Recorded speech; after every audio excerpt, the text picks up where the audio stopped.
যেভাবে লেখা আছে আমি সেভাবেই পড়ে শোনাচ্ছি। আসসালামু আলাইকুম রাসেল ভাই ও ভূত.com এর শ্রোতা বন্ধুরা, আশা করি সকলেই ভালো আছেন এবং সুস্থ আছেন। আমি মোহাম্মদ সাবিত আলম লিখছি ময়মনসিংহ বিভাগ থেকে। আজ আমি যে ঘটনাটি আপনাদের সামনে নিয়ে এসেছি সেই ঘটনাটি আমাকে বলেছেন আব্দুর রশিদ নামের একজন ভদ্রলোক। আজ কথা না বাড়িয়ে সরাসরি ঘটনায় চলে যাব। ঘটনাটি উনি আমাকে যেভাবে বলেছেন আমি সেভাবেই আপনাদের সামনে উপস্থাপন করছি। অনিচ্ছাকৃত ভুল ত্রুটির জন্য ক্ষমা প্রার্থনা করছি। বলছেন আব্দুর রশিদ।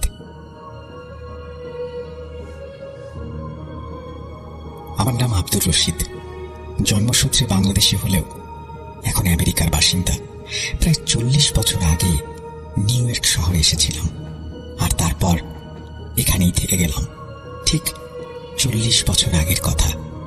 নিউ ইয়র্ক শহরে আসার পর আমি এখানকারই একজন মানুষ হিসেবে নিজেকে মানিয়ে নিয়েছি। এই দীর্ঘ সময়ে অনেক মানুষের সঙ্গে আমার পরিচয় হয়েছে, অনেক বন্ধু জুটেছে, অনেক কিছু শিখেছি, অনেক কিছু শিখিয়েছি। আমি এখানে এসেছিলাম পড়াশোনা করার জন্য। সেই সময়ের একটি ঘটনা আজও আমার মনে এতটাই স্পষ্টভাবে গেঁথে আছে যে ভাবলেই মাথা ঘুরে যায়।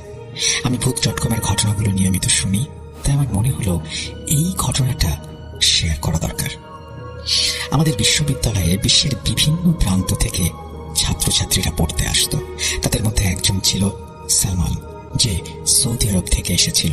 ওর পূর্বপুরুষেরা আফগানিস্তানের বাসিন্দা। পরে ওর বাবা আফগানিস্তান থেকে হিজরত করে সৌদি আরবে চলে আসেন। সালমান আমার বয়সে ছিল। আমরা কয়েকজন ছেলে মিলে একটা গ্রুপ ছিলাম। আমরা পড়াশোনার পাশাপাশি কাজও করতাম, আর বেশিরভাগ সময়ই একসঙ্গে কাটাতাম। সালমানদের অ্যাপার্টমেন্টটা আমাদের বন্ধুদের অ্যাপার্টমেন্টের খুব কাছেই ছিল। ওর সঙ্গে মাঝে মধ্যেই বিশ্ববিদ্যালয়ে বা পথে ঘাটে দেখা হলে সালাম বিনিময় হতো। ও খুব ধনী পরিবারের ছেলে ছিল। আমরা যখন ট্রেনে যাতায়াত করতাম ও তখন নিজের গাড়িতে ঘুরে বেড়াতো। ওর শুধু একটাই গাড়ি ছিল না, বেশ কয়েকটি গাড়ি ছিল, যেগুলোর নামও আমরা জানতাম না। ও এতটাই ভালো পোশাক আর দামি ঘড়ি পরতো যে পাশ দিয়ে হেঁটে গেলে ওর দামি পারফিউমের সুবাস আমাদের মুগ্ধ করে দিত। আমরা বাকিরা আমাদের দেশ থেকে এখানে পড়াশোনা করতে এসেছিলাম এবং কাজ করে নিজেদের খরচ চালাতাম, তাই আমাদের পক্ষে ওর মতো দামি জিনিসপত্র কেনা অসম্ভব ছিল। বিশ্ববিদ্যালয়ে ওর চালচলন আর জীবনযাত্রার চাকচিক্যের আড়ালে ও যেন কিছুটা ক্লান্ত বা বিচ্ছিন্ন হয়ে পড়েছিল। কিছুদিনের মধ্যেই ও আমাদের সঙ্গে মিশতে শুরু করলো। প্রায় যখন আমরা কোনো বিষয় নিয়ে আলোচনা বা তর্কে মাততাম, ও আমাদের সামনে এসে বসত এবং আলোচনায় অংশ নিত। ওর জ্ঞান ছিল অসাধারণ। ও খুবই ধৈর্যশীল একটি ছেলে ছিল। মাঝে মাঝে ও আমাদের ওর বাপ দাদার বীরত্বের গল্প শোনাত। ওর দাদা কোনো এক যুদ্ধবাজ গোষ্ঠীর সর্দার ছিলেন এবং জীবনের একটা বড় অংশ পাহাড় আর জঙ্গলে কাটিয়েছেন। আমি ধীরে ধীরে ওর সঙ্গে ঘনিষ্ঠ হয়ে খুব ভালো বন্ধু হয়ে উঠলাম। ওর কথায় যেন জাদু ছিল। আমি ওর শোনানো নানান বিষয়ের নানান গল্পগুলো খুব পছন্দ করতাম। ওর কথা বলার ভঙ্গিটাও ছিল দারুণ। ও এমন ভাবে কথা বলতো যে আমরা সবাই ওর কথায় মগ্ন হয়ে যেতাম। অন্তত আমি সেই মুহূর্তে ওর গল্পে পুরোপুরি ডুবে যেতাম। আমরা 4 বন্ধু যখনই ওর কথা আলোচনা করতাম, ও হঠাৎ করেই আমাদের সামনে এসে হাজির হতো। আমরা মাঝে মাঝে অবাক হয়ে জিজ্ঞেস করতাম, আমরা যে তোর কথা বলছি সেটা তুই বুঝলি কি করে সালমান? তুই ঠিক যেন কোনো প্রেমিকার মতো আমাদের সামনে এসে হাজির হোস। কাহিনী কি? জানি রাখি যে আমরা 4 বন্ধু একটাই অ্যাপার্টমেন্টে থাকতাম, আর ও আমাদের 2-1টা অ্যাপার্টমেন্ট পরেই থাকতো। আমরা প্রায়ই সপ্তাহান্তে ওকে ডাকতাম, কখনো বারবিকিউ পার্টিতে, কখনো একসঙ্গে সিনেমা দেখার জন্য। কিন্তু ও কখনো আমাদের ওর অ্যাপার্টমেন্টে যাওয়ার জন্য ইনভাইট করেনি। আমরা ভাবতাম, এর কারণটা কি? মানুষ তো সৌজন্যের খাতিরে হলেও ইনভাইট করে, অথচ আমাদের অ্যাপার্টমেন্টে প্রায় প্রতি সপ্তাহেই ওকে পাওয়া যেত। এমন নয় যে আমরা ওর আশাটা খুব অপছন্দ করতাম, বরং আমরা নিজেরাই ওকে আমন্ত্রণ জানাতাম। আমরা একসঙ্গে খুব ভালো সময়ও কাটাতাম। কিন্তু মাঝে মাঝে ও কথা বলতে বলতে হঠাৎ থেমে যেত এবং তারপর একদম চুপ হয়ে যেত। আমি 2-3 বার বিষয়টি লক্ষ্য করেছি। একদিন ওকে জিজ্ঞেস করলাম, কথা বলতে বলতে হঠাৎ চুপ হয়ে যাস কেন? পুরো কথাটা তো শেষ করবি। ও বলল, আসলে তাড়াহুড়ায় এমনটা হয়, মাঝে মাঝে মুখ ফসকে এমন কথা বেরিয়ে যায় যা হয়তো বলা উচিত ছিল না।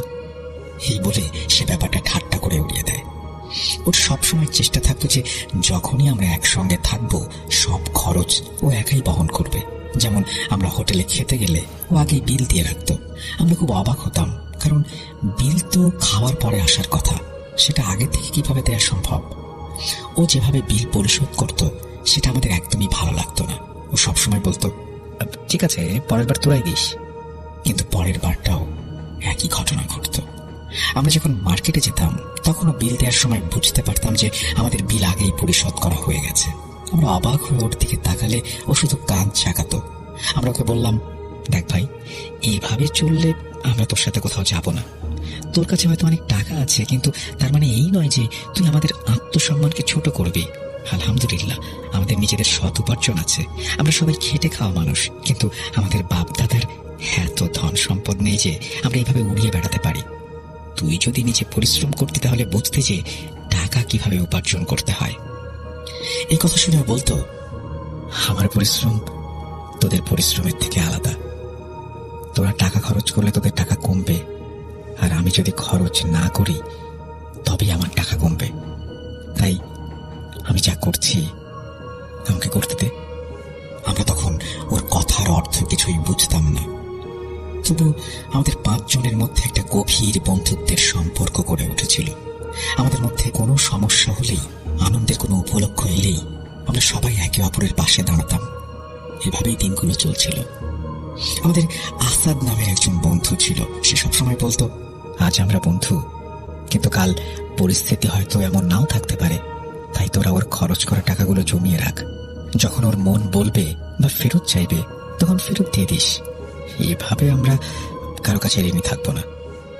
আর আমরা সবাই আসাদের কথা মতো কাজটা করতে শুরু করলাম। একদিনও আমাদের সঙ্গে বসেছিল। সেদিন আমরা একটা হরর মুভি দেখার পরিকল্পনা করছিলাম। ও যখন জানতে পারলো যে আমরা হরর মুভি দেখব, তখন ওর আচরণটা অদ্ভুত হয়ে গেল। ও বলল, না, হরর ফিল্ম দেখা চলবে না। সে সময় একটা খুব জনপ্রিয় হরর ফিল্ম মুক্তি পেয়েছিল। আমরা সবাই মিলে সেটা দেখতে চেয়েছিলাম, কিন্তু শেষ পর্যন্ত ওর কথা মেনে নিতে হলো। আমাদের মনে হচ্ছিল ও এমন একটা ভান করছিল যেন সিনেমা শুরু হওয়ার আগেই উঠে চলে যেতে পারে। আমাদের মধ্যে কয়েকজন বন্ধুকে ঠাট্টা করে বলেছিল, তুই ভীত নাকি, একটা সিনেমা দেখে ভয় পেয়ে যাস। যাই হোক, শেষ পর্যন্ত ও আমাদের সঙ্গেই বসে গেল। সিনেমা যখন ক্লাইম্যাক্সে পৌঁছালো, সবাই খুব আগ্রহ নিয়ে দেখছিল, কিন্তু আমার চোখ বারবার সালমানের দিকে যাচ্ছিল। ও কখনো মুখ ঝাঁকাচ্ছিল, কখনো অন্যদিকে তাকাচ্ছিল। ওর নজর টিভির দিকে ছিল না, কিন্তু ওর ভেতরের অবস্থা দেখে মনে হচ্ছিল খুব অস্থির। মনে হচ্ছিল ওর ভেতরে কিছু একটা ফেটে পড়বে। হঠাৎ করে ও কাঁপতে শুরু করলো আর মাথাটা হাঁটুর মধ্যে গুঁজে দিল। আমি অন্য বন্ধুদের দিকে তাকালাম। সবাই সালমানকে অদ্ভুত দৃষ্টিতে দেখছিল। ঠিক সেই মুহূর্তে বাইরের দরজায় কেউ জোরে জোরে আঘাত করতে শুরু করলো। মনে হচ্ছিল যেন অনেকে মিলে দরজায় হামলা চালাচ্ছে। এই ধাক্কাধাক্কি এতটাই সারপ্রাইজিংলি শুরু হয়েছিল যে আমরা সবাই ভয়ে লাফিয়ে উঠলাম। কিন্তু সালমানের ওপর এর কোনো প্রভাব পড়ল না। ও আগের মতোই হাঁটুতে মাথা গুঁজে বসে রইল। আমাদের কারো দরজার কাছে গিয়ে দেখার সাহস হচ্ছিল না। দরজাটা প্রচন্ড শব্দ করে কাঁপছিল। তখন আমরা চারপাশ থেকে একটা তীব্র চিৎকারের আওয়াজ শুনতে পেলাম। আমি আর কিছুই বুঝে উঠতে পারছিলাম না। আমি আর এগোতে পারলাম না। সঙ্গে সঙ্গে টিভির সুইচটা বন্ধ করে দিলাম। টিভি বন্ধ হতেই ঘরটা যেন জমে গেল। সবকিছুতে এক অদ্ভুত নীরবতা নেমে এলো। দরজায় ধাক্কার শব্দ নিচ থেকে থেমে গেল। আমরা সবাই যেন সাপের মতো জমে গেলাম। কারো সামনে এগোনোর সাহস ছিল না, এমনকি একে অপরের দিকে চোখ তুলে তাকাতেও পারছিলাম না। আমাদের গলা এতটাই শুকিয়ে গিয়েছিল যে মনে হচ্ছিল কাঁটা বিঁধেছে। আমাদের ওঠার বা কথা বলার শক্তি ছিল না। আমরা শুধু একে অপরকে শূন্য চোখে দেখছিলাম। সবার নজর ছিল সালমানের দিকে। ও অনেকক্ষণ ওই অবস্থাতেই বসে রইল। আমাদের মধ্যে এতটাই ভয় কাজ করছিল যে ওর কাছে গিয়ে কিছু বলার সাহসও হচ্ছিল না। কিছুক্ষণ পর ও মাথা তুলতেই আমরা দেখলাম ওর চোখ দুটো টকটকে লাল হয়ে আছে। ও আমাদের দিকে না তাকিয়েই নিজের ওভারকোটটা তুলে নিয়ে দ্রুত অ্যাপার্টমেন্ট থেকে বেরিয়ে গেল। আমরা ওকে আটকাতে পারলাম না। ওর অবস্থা সম্পর্কে কিছু জিজ্ঞেসও করতে পারলাম না। আমাদের শরীর ভয়ে অসাড় হয়ে গিয়েছিল।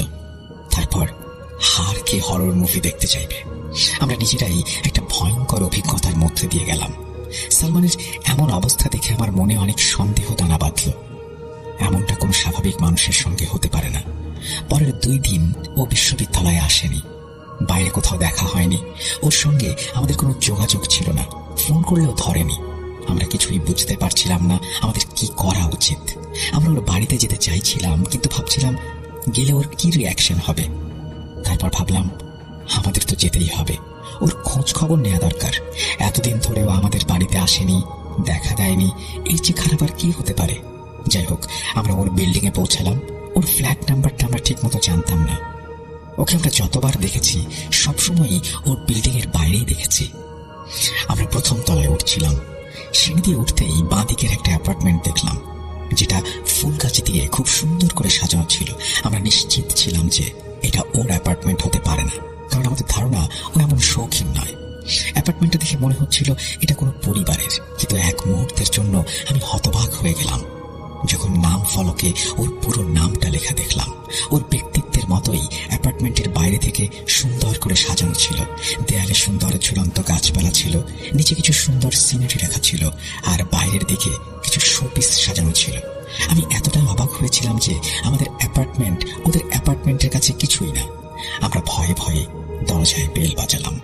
কিছুক্ষণ পর দরজা খুলল এবং আমরা সামনে সালমানকে দাঁড়িয়ে থাকতে দেখলাম। ও আমাদের দেখে একটু অবাক হলো। আমরা দরজার বাইরে থেকে বললাম, ভেতরে আসতে বলবি না? ও সরে দাঁড়িয়ে বলল, অবশ্যই, ভেতরে আয়। ও আমাদের জন্য দরজা খুলে দিল। আমরা ওর ঘরের ভেতর প্রথম পা রাখলাম। মনে হচ্ছিল যেন কোনো রাজপ্রাসাদের ভেতরে ঢুকেছি। ঘরটা সুগন্ধে ভরা ছিল। কি দামি আর সুন্দর অ্যাপার্টমেন্ট! এত সুন্দর আসবাবপত্র, মেঝেতে পাতা শৌখিন কার্পেট, সবকিছু যেন নিজের দামের কথা জানান দিচ্ছিল।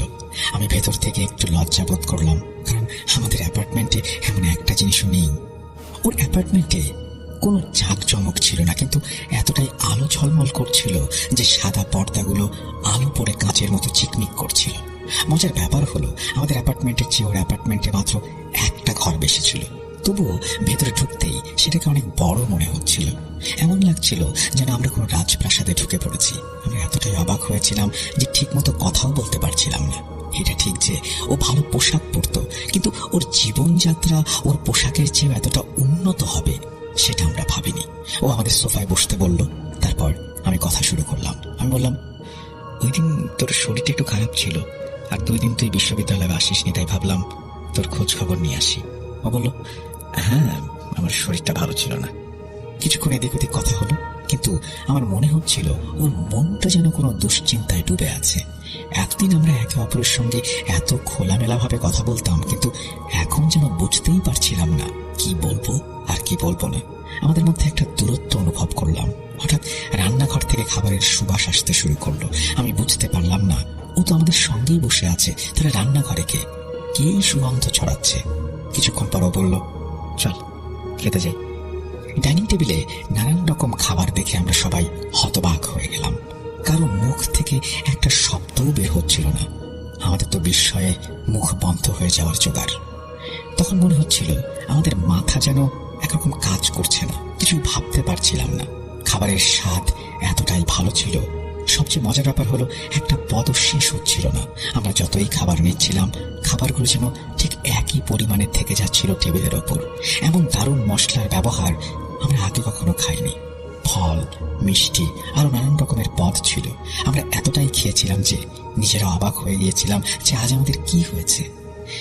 এর আগে কখনো আমাদের এত খিদে পাইনি, আর জীবনে এত বেশি খাবারও আমরা কখনো খাইনি।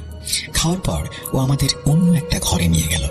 আমি হাত মুখ ধুয়ে বসতেই মনে পড়লো আমি আমার জ্যাকেটটা ডাইনিং টেবিলে রেখে এসেছি। আমি আবার ডাইনিং রুমে গেলাম, আর সেখানে গিয়ে যা দেখলাম তাতে আমার পায়ের তলার মাটি সরে গেল। ডাইনিং টেবিলটা একদম পরিষ্কার পরিচ্ছন্ন, এমনকি একটা দাগও ছিল না। কি বলবে, কিছুক্ষণ আগে এখানে কেউ খাচ্ছিল। আমি অবাক হয়ে গেলাম। এর কোনো শেষ নেই, কিন্তু এটা কিভাবে সম্ভব? টেবিল পরিষ্কার করতে তো কিছুটা সময় লাগে। এমন লাগছিল যেন কেউ জাদুর ছুরি ঘুরিয়ে সবকিছু পরিষ্কার করে দিয়েছে। আমার হাত ঘড়িটা টেবিলের উপরেই ছিল, আমি সেটা তুলে পড়লাম। এখন আমার মনে প্রশ্ন জাগলো, এই সব খাবার তৈরি করেছিল কে? রান্নাঘরে কে ছিল? ঘরে ফেরার পথে আমি একবার রান্নাঘরে উঁকি দিয়ে দেখলাম। রান্নাঘরটা এতটাই পরিপাটি ছিল যে মনে হচ্ছিল কেউ সেখানে কখনো কাজই করেনি। আমি একদম হতভম্ব হয়ে গেলাম। বুঝতেই পারছিলাম না ব্যাপারটা কি। যখন থেকে ওর বিল্ডিং এ এসেছি তখন থেকেই আমার মাথার ওপর বিস্ময়ের পাহাড় ভেঙে পড়েছে। সেই সময় ওর অ্যাপার্টমেন্টে এমন একটা পরিস্থিতি তৈরি হয়েছিল, আমরা যারা সেখানে ছিলাম প্রত্যেকের মনে যা যা পাওয়ার ইচ্ছা বা আকাঙ্ক্ষা ছিল, ঠিক সেই সব জিনিস ও একটা ব্যাগে উপহার হিসেবে আমাদের সবাইকে দিল। ও বলল, তোরা আমার বাড়িতে প্রথমবার এসেছিস, তাই এই উপহারগুলো তোদের জন্য, কারণ এখানে তোদের ছাড়া আর কারোর সঙ্গে আমার কোনো বন্ধুত্বের সম্পর্ক নেই। আমি আমার উপহারের ব্যাগটা খুললাম আর অবাক হয়ে গেলাম। ওর হাতে যে ঘড়িটা আমি দেখতাম, যে সুগন্ধি ও ব্যবহার করত, এবং ওর কিছু পোশাক যেগুলো দেখে আমার মনে হতো যদি আমারও এগুলো থাকতো, সবকিছুই আছে ওই ব্যাগের ভেতরে। যদিও আমি এই ইচ্ছার কথা কখনো কাউকে বলিনি, আমার মন ছাড়া আর কেউ এই বিষয়টা জানতো না। এখন কেউ যদি এতই ধনী হয়, সে অন্যের মনের কথা জানতে পারবে কিভাবে? ধনী হওয়া আর মনের কথা জানতে পারা দুটো ভিন্ন ব্যাপার। আর এই ব্যাপারটা আমাকে খুব অবাক করে দিয়েছিল। জানি না কেন আমার মন মানছিল না যে আমি ওর কাছে এতটা ঋণী হয়ে যাব। এই উপহারগুলো এমন ছিল যার ঋণ হয়তো আমি সারা জীবনেও শোধ করতে পারবো না। আমি ব্যাগটা সামনের টেবিলের উপরে রাখলাম, বললাম, আমি সব নিতে পারবো না। ও অবাক হয়ে আমার দিকে তাকিয়ে বলল, কেন? আমি বললাম, তুই আমাকে লজ্জিত করছিস, আমি জাস্ট তোর খোঁজ নিতে এসেছিলাম। আমার দিকে আমার বাকি বন্ধুরাও তাকালো এবং তারাও ব্যাগগুলো ওর সামনে রেখে দিয়েছিল এবং বলল, রশিদ ঠিকই বলেছে, আমরা সব নিতে পারবো না। এমন হলে তোর আর আমাদের মধ্যে একটা বড় পার্থক্য তৈরি হয়ে যাবে, কারণ বন্ধুত্বের সমতা থাকাটাই ভালো। আর আমরা তোকে এর বিনিময়ে কিছুই দিতে পারবো না। এভাবে উপহার নিলে নিজেদের ছোট মনে হবে। সালমান অবাক হয়ে আমাদের দিকে তাকিয়ে বলল, আল্লাহর দোহাই, তোরা মানা করিস না। তোদের বন্ধুত্ব আমার জন্য খুবই মূল্যবান। তোদের সঙ্গে আমি যে সময়টা কাটিয়েছি তার দাম আমি কোনোদিন দিতে পারবো না। আর এমনিতেও আমার মতো মানুষের সঙ্গে কেউ বন্ধুত্ব করতে চায় না। সো তোদের মতো বন্ধু পাওয়াটা আমার জন্য বড় উপহারের চেয়েও বড়। এই বলে ও আবার সেই ব্যাগগুলো আমাদের হাতে তুলে দিল। আমরা সবাই নিজেদের অ্যাপার্টমেন্টে ফিরে এলাম, সবাই নিজের ব্যাগ খুললাম। এখন আমাদের মধ্যে একে একে সবাই বলতে লাগলো তারা এই জিনিসগুলোই মনে মনে চেয়েছিল। সবাই অবাক হয়েছিল, এটা কিভাবে সম্ভব যে ও আমাদের মনের কথা জেনে গেল আর সেই জিনিসগুলোই আমাদের উপহার দিল। আমাদের কেউই এই উপহার পেয়ে খুব একটা খুশি হতে পারছিলাম না। আমাদের মধ্যে আলোচনা শুরু হলো, আসলে সালমান কে, আর ওই খাবারগুলোই বা কে তৈরি করেছিল। আসাদ বলল, যদিও আমাদের জানানোর প্রয়োজন মনে করত তাহলে আগেই বলে দিত, কিন্তু আমার অবস্থা ছিল এমন যে এই সব চিন্তা করতে করতে আমার মনটা কেমন যেন অদ্ভুত হয়ে যাচ্ছিল। আমার মাথায় অনেক সন্দেহ ঘুরপাক খাচ্ছিল। কয়েকদিন কেটে গেল, কিন্তু আমার ভাবনা নিয়ন্ত্রণে আসছিল না। বারবার একটা কথাই মাথায় আসছিল, সালমান কে? আমি যখন ঘুমাতাম, জাগতাম, উঠতাম বা বসতাম, সবসময় এই ভাবনাটাই আমাকে কষ্ট দিচ্ছিল। একদিন আমি আমার বন্ধুদের কিছু না বলে ওর অ্যাপার্টমেন্টের সামনে গিয়ে দাঁড়ালাম। আমি 2-3 বার দরজায় বেল বাজালাম, কিন্তু ভেতর থেকে কেউ দরজা খুলল না। হঠাৎ পেছন থেকে কেউ আমার কাঁধে হাত রাখলো। ঘুরে তাকাতেই দেখি সালমান দাঁড়িয়ে আছে। ওকে দেখে আমার অদ্ভুত লাগলো। ও একটা গম্ভীর গলায় আমাকে বলল, শেষ পর্যন্ত তোর কৌতূহল তোকে আমার দরজার কাছে নিয়ে এলো। আমি মাথা নিচু করেছিলাম। ও আমার মনের কথা আবার পড়ে ফেলল। ও বলল, প্রতিজ্ঞা কর, আমি যা বলবো তুই কাউকে বলবি না। আমি ওর দিকে তাকিয়ে রইলাম, ভাবছিলাম ও আমাকে কি বলতে চায়। আমার মুখ থেকে কোনো শব্দ বের হচ্ছিল না। আমি কি বলবো? ও আবার বলল, প্রতিজ্ঞা করলে ভেতরে নিয়ে যাব। আমি মাথা নাড়লাম। ও এগিয়ে এসে দরজার একদম কাছে দাঁড়ালো এবং দরজাটা নিচ থেকেই খুলে গেল। এটা কিভাবে হলো? আমার মুখ থেকে অজান্তে এই কথাটা বেরিয়ে এলো। এ কথা শুনে ও হাসলো আর বলল, ভেতরে আয়। আমি ভেতরে ঢুকলাম। আমরা বসার আগেই দেখলাম টেবিলের উপর আগে থেকেই 2 কাপ গরম কফি রাখা আছে, যা থেকে ধোঁয়া উঠছে। আমি বললাম, তুই ছাড়া এখানে আর কে থাকে? ও বলল, আমি একাই থাকি। আমি অবাক হয়ে ওর দিকে তাকালাম, বললাম, তাহলে এই কফি এলো কিভাবে? ও হাসতে হাসতে মাথা নিচু করলো। আমি আর নিজেকে সামলাতে পারলাম না, বললাম, বল তো তুই কে, আর এই সব কিছু নিজে থেকে কিভাবে হয়ে যায়? আমি যখন এই কথাগুলো বলছিলাম, ও হঠাৎ করেই আমার সামনে বসে থাকা অবস্থাতেই অদৃশ্য হয়ে গেল। আমার গলা দিয়ে একটা চিৎকার বেরিয়ে আসছিল। আমি দৌড়ে উঠে দাঁড়ালাম। এই আতঙ্ক আমার কফির মগের ওপর এসে পড়ল। আমি গরম কফি আমার প্যান্টে আর কার্পেটে ফেললাম। আশ্চর্যের বিষয় হলো, ধোঁয়া ওঠা গরম কফি যখন আমার ওপর পড়ল, তখন আমি কোনো উত্তাপই অনুভব করলাম না। আমি ভেতর থেকে কাঁপতে শুরু করলাম। আমি চেঁচিয়ে বললাম, সালমান, তুই কোথায়? আমার সামনে আয়। তুই কে? আমি এটা বলতেই ও আবারও আমার সামনে আগের রূপে এসে দাঁড়ালো। আমি এতটাই ভয় পেয়েছিলাম যে আমার উপর আতঙ্ক ছেয়ে গেল। আমি ঠিকমতো কথাও বলতে পারছিলাম না। আমার এই পরিস্থিতি থেকে বের হতে সময় লাগছিল। নিজেকে দোষ দিচ্ছিলাম, কেন আমি এখানে এলাম? যদি আমার সঙ্গে কিছু হয়ে যায়, তাহলে আমার কোনো বন্ধু বা পরিচিত কেউ জানতেও পারবে না। তারপর ও আমার খুব কাছে এসে আমার শার্টের কলার ধরে সোফায় বসিয়ে দিল।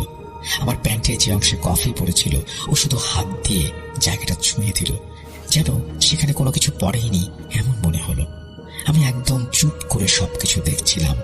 অনেকক্ষণ আমাদের মধ্যে এরকম নীরবতা চলল। তারপরও বলল, আমি কে সেটাই তুই জানতে চাইছিস, তাই না?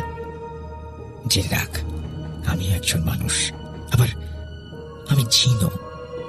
আমি ওর কথা শুনে ওর মুখের ভাব লক্ষ্য করছিলাম। ও বলল, আমার দাদা আফগানিস্তানে যখন তাদের গোত্রের পক্ষে যুদ্ধ করছিলেন, তখন তিনি একটি পাহাড়ের গুহায় আশ্রয় নিয়েছিলেন। তারা জানতেন না যে কোন গুহায় তারা আশ্রয় নিয়েছেন। ওই গুহাটি ছিল এক জিন গোত্রের সর্দারের মেয়ের বিয়ের আয়োজনের জন্য। দাদা বাইরে শত্রুর উপস্থিতি টের পেয়েছিলেন। এরপর শত্রুরা গুহার ভেতরে ঢুকে আমার দাদার উপরে আক্রমণ চালায়। তখন দাদার তলোয়ারটা অজান্তেই সেই জায়গায় আঘাত করে যেখানে ওই গোত্রের সর্দারের মেয়ের হাজবেন্ড বসেছিল। আর তখনই সেই জিন সেখানে মারা যায়।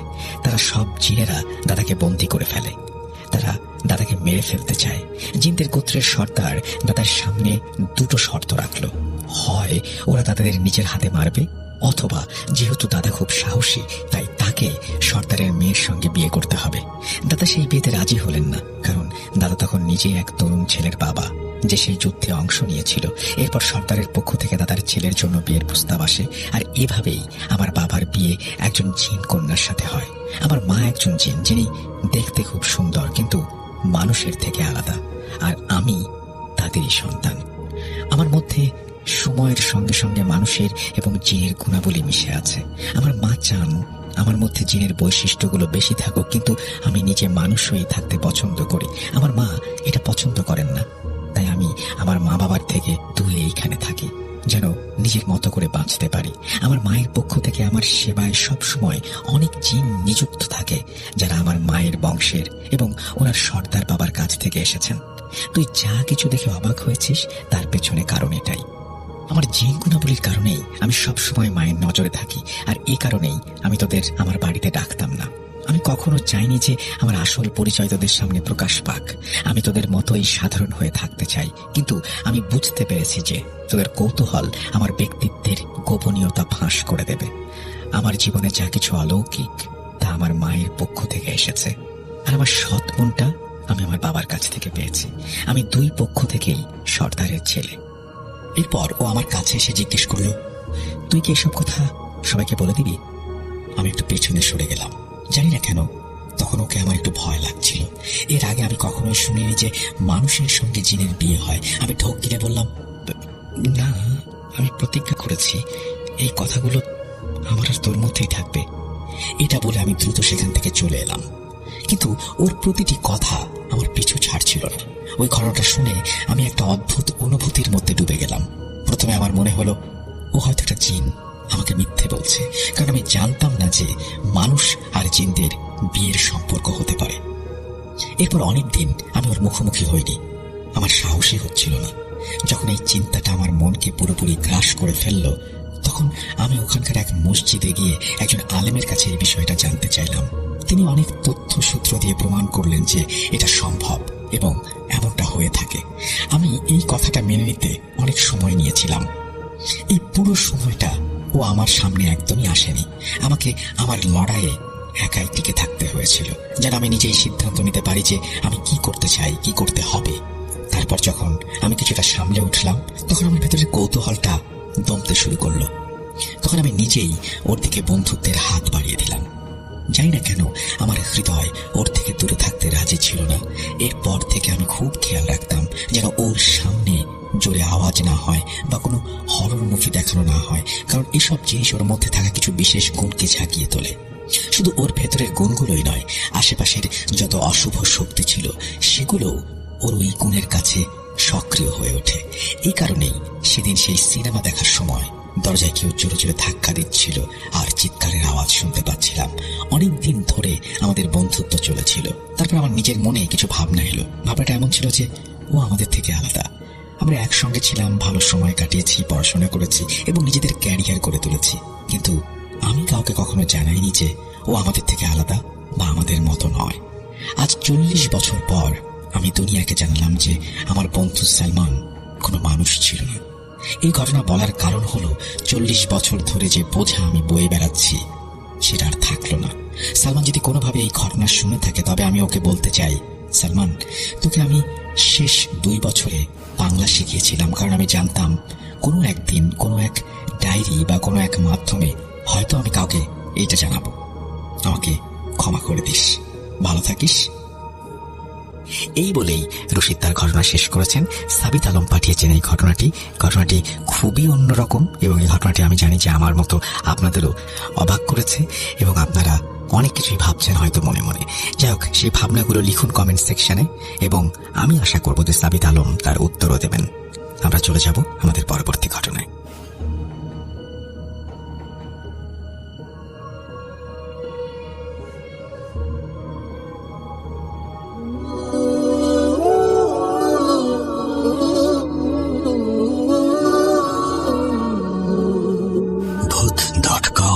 Presents Achinpur Haunted by Airtel.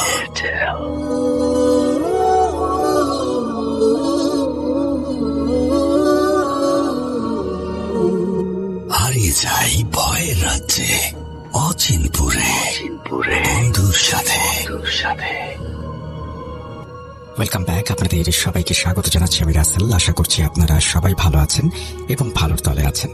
আমিও ভালো আছি আর ভালোর তলে আছি। জুনায়েদ হুজুরের ঘটনা আপনাদের সবার অনেক প্রশংসা পেয়েছে। আমি জানি অনেকেই অধীর অপেক্ষায় আছেন কবে আসবে আবার জুনায়েদ হুজুরের ঘটনা। তো আজকে একটা জুনায়েদ হুজুরের ঘটনা আমরা পেয়েছি এবং সেটি পড়ে শোনাবো।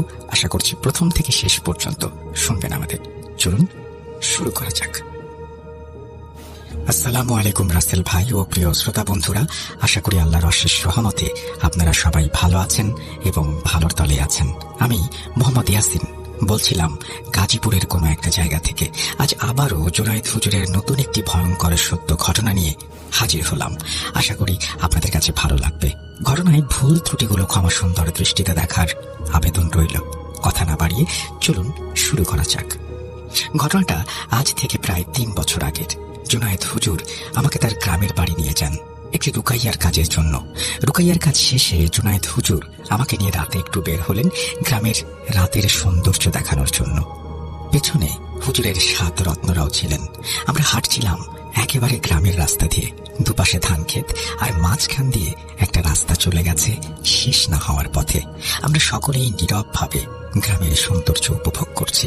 হঠাৎ জুনায়েদ হুজুর বলে উঠলেন, জানো ইয়াসিন, আজ থেকে প্রায় 15 বছর আগে এই রাস্তাটা এতটা শান্ত ছিল না। এই রাস্তা দিয়ে মানুষজন দিনের বেলায় চলতেই ভয় পেত। আল্লাহর ইচ্ছায় আমার হাত দিয়েই এই ভয়ের অবসান ঘটেছে। আমি বললাম, হুজুর, কি সেই ঘটনা আমাকে বলুন, আমি শুনতে চাই। হুজুর বলতে রাজি হলেন। গভীর অন্ধকারের মধ্যে জুনায়েদ হুজুরের ঘটনা শুরু হলো।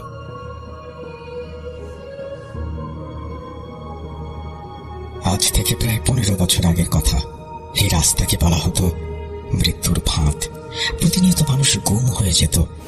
কেউ আগুনের ধোঁয়া দেখত, উড়ন্ত ঘোড়া, লম্বা পাওয়ালা মানুষ, 5 হাত বিশিষ্ট প্রাণীও দেখত। তো আমাদের গ্রামে দক্ষিণ দিকে একটি বাড়ি আছে, সবাই বলে জামাল মিয়ার বাড়ি। জামাল মিয়া ছিল গ্রামের সবচেয়ে ধর্নাঢ্য ব্যক্তি। তো একদিন সকালে জামাল মিয়া আমার বাড়িতে এসে হাউমাউ করে কান্না শুরু করলো। আমার দাদা জিজ্ঞেস করে, আরে জামাল মিয়া না, কি হলো, কান্না করছো কেন? জামাল মিয়া বলল, ভাইজান, আমার সব শেষ, আমি এখন নিঃস্ব, আমি কি করব, কি হবে? দাদা বললেন, কি হয়েছে সেটা আগে বলো। জামাল মিয়া বললেন, আমার মেয়ে মৃত অবস্থায় বাসায় পড়ে আছে। এই কথা শুনে আমরা দৌড়ে জামাল মিয়ার বাসায় যাই। গিয়ে যা দেখতে পাই তা হয়তো কেউ দেখতে চাইবে না। আমরা দেখতে পাই জামাল মিয়ার মেয়ের নিথর দেহ পড়ে আছে, শরীর থেকে মাথা আলাদা করা, শরীরের বিভিন্ন স্থানে আঁচড় ও খুবলে খুবলে খাওয়া মাংসের দাগ। আর তার হাত ছিল না, মেঝেতে রক্তের বন্যা বয়ে গেছে। লাশের পাশে জামাল মিয়ার স্ত্রী অজ্ঞান অবস্থায় পড়ে আছে। জামাল মিয়ার এই একটা মাত্র মেয়ে। পরবর্তীতে আমরা জানতে পারি জামাল মিয়া ওই ভয়ঙ্কর রাস্তা দিয়ে ইলিশ মাছ কিনে ফিরছিলেন। পথে ওইখানে থাকা জিনেরা তার কাছে মাছ চায়, তিনি দিতে আপত্তি জানান। তারপর বাড়িতে এনে সেই মাছ ভাজেন, আর মাছের প্রথম টুকরাটা জামাল মিয়ার মেয়ে খায়। ফলে সেই খবিশ জিনেরা রাগে ফেটে পড়ে। তারা জামাল মিয়ার মেয়েকে হত্যা করে এবং শরীর থেকে মাংস খেয়ে ফেলে। এই ঘটনার একদিন পর জামাল মিয়া শোক সহ্য করতে না পেরে আত্মহত্যা করে ফেলে, আর তার স্ত্রীর কোনো খবর পাওয়া যায় না। জামাল মিয়ার সাথে এই ঘটনা ঘটার কিছুদিন পর গ্রামের এক বাসিন্দা রফিক মিয়া এই রাস্তা দিয়ে ফিরছিলেন। তিনি একটু নেশাগ্রস্ত ছিলেন। প্রাকৃতিক প্রয়োজনে তিনি পাশে থাকা একটা তেঁতুল গাছের পাশে গিয়ে বসেন। এর ফলস্বরূপ সেই জিনেরা রাগান্বিত হয়ে তাকে মেরে ফেলে। সকালে গ্রামবাসীরা তার সেই লাশ গাছে ঝুলন্ত অবস্থায় পায়। লাশের শরীরে চামড়া ছিল না, আর বেশিরভাগ ঘটনা এরপর থেকে ওই তেঁতুল গাছেই ঘটত। এইসব দেখে গ্রাম প্রধান খুব দুশ্চিন্তায় পড়ে যান। তিনি সিদ্ধান্ত নেন ওই তেঁতুল গাছটি কেটে ফেলবেন। লোকজন নিয়ে তিনি সকালে তেঁতুল গাছটি কাটতে যান, কিন্তু গাছটির একটি ডাল কাটার পরেই ওই স্থান থেকে রক্ত পড়া শুরু করে, যা দেখে তারা আর কাটতে পারে না। পরের দিন খবর আসে গ্রাম প্রধান সহ ওই লোকজন যারা গাছ কাটতে গিয়েছিল সকলেই মারা গিয়েছে, আর তাদের মৃত্যু অনেক কঠিন ভাবে হয়। আমরা দেখতে পাই গ্রাম প্রধান সহ শ্রমিকগুলোর লাশ আধ খাওয়া অবস্থায় পড়ে আছে। মাথা একটি রগের সাহায্যে ঝুলছে, হাতের একটি অংশে শুধুমাত্র হাড় দেখা যাচ্ছে। মাংস খেয়ে ফেলা হয়েছে। পুলিশ অনেক চেষ্টা করেছে তদন্ত করে বের করার, কিন্তু যাকে দেখাই যায় না সেই সত্তাকে হ্যারেস্ট করবে কিভাবে? এগুলো ছাড়াও অনেক ঘটনা ঘটত। গ্রামবাসীরা আতঙ্কে পড়ে গিয়েছিল। তখন সবাই মিলে আমার কাছে আসে এবং এর সমাধান চায়, বারবার অনুরোধ করতে থাকে, কারণ তখন গ্রামে একমাত্র আমিই ছিলাম যে রুকাইয়ার কাজ করত। আমি বললাম, আচ্ছা, যেহেতু আপনারা সকলে এসে এত অনুরোধ করছেন, আমি দেখছি কি করা যায়। আপাতত আপনারা নামাজ আদায় করুন, পবিত্র অবস্থায় থাকুন, বেশি বেশি কোরআন তেলাওয়াত করুন। এশার নামাজের পর বাইরে অযথা ঘোরাঘুরি করবেন না, আল্লাহ ভরসা। সেদিনের মতো গ্রামবাসীরা চলে যায়। রাতে আমি এই বলে জুনায়েদ হুজুর থামেন, বললেন, ইয়াসিন, অনেক রাত হয়ে গেছে, চলো বাড়ি যাই। আমি বললাম, কিন্তু হুজুর, রুকাইয়ার বাকি অর্ধেক অংশ তো শোনা হলো না, আপনি কিভাবে সমাধান করলেন বলুন। ধৈর্য ধরো, ইনশাল্লাহ আগামীকাল বলবো। এখন দেখছো রাত কয়টা বাজে? ভুলে যেও না, এই সেই রাস্তা, অনেক মানুষের মৃত্যুর সাক্ষী এটা। এখন বাড়ি চলো। এই কথা বলতেই আমিও একটু ভয় পেয়ে যাই, কি আর করার। রাতে ঘুম হলো না, বাইরে পেঁচা ডাকছিল, কখন যে আবার ঘটনা শুনবো। পরের দিন সকাল থেকে রাত পর্যন্ত কেটে যায় রুকাইয়ার কাছে। সব কাজ শেষ করে রাত 11টার দিকে হুজুরকে অনুরোধ করি বাকি ঘটনা শোনানোর জন্য। হঠাৎ ইলেকট্রিসিটি চলে যায়। এবার মনে হচ্ছিল ঘটনা শোনার পুরো পরিবেশ তৈরি হয়েছে। আমি জুনায়েদ হুজুরের উঠোনে থাকা আম গাছের নিচে বসে পড়লাম বাকি ঘটনা শোনার জন্য। হুজুর আরম্ভ করলেন। সেদিনের মতো গ্রামবাসীরা চলে যায়। রাতে আমি আমার জিনদের সাথে আলোচনায় বসি। আমি বললাম, ইসমাইল, এখন কি করা যায়? সমস্যা তো দিন দিন বৃদ্ধি পাচ্ছে। ইসমাইল বলল, হুজুর, ওই রাস্তায় মূলত তেঁতুল গাছটাকে ঘিরেই সব হচ্ছে। বুঝলাম না, তেঁতুল গাছকে ঘিরে মানে? তুমি কি বলতে চাইছো? হুজুর, আপনাদের গ্রামে এক কালো জাদুকর এসেছিল। সে তার আস্তানার জন্য ওই তেঁতুল গাছটাকে বেছে নেয়। সেখানে খারাপ জিনদের মাধ্যমে মানুষের ক্ষতি সাধন করত। তার কারণে অনেক মানুষ ওই রাস্তায় আত্মহত্যা করেছে। সে নিজেই গাছটাকে পূজা করত। ইবলিশ শয়তানের গোত্রের এক জিন, তার নাম খান্নাস।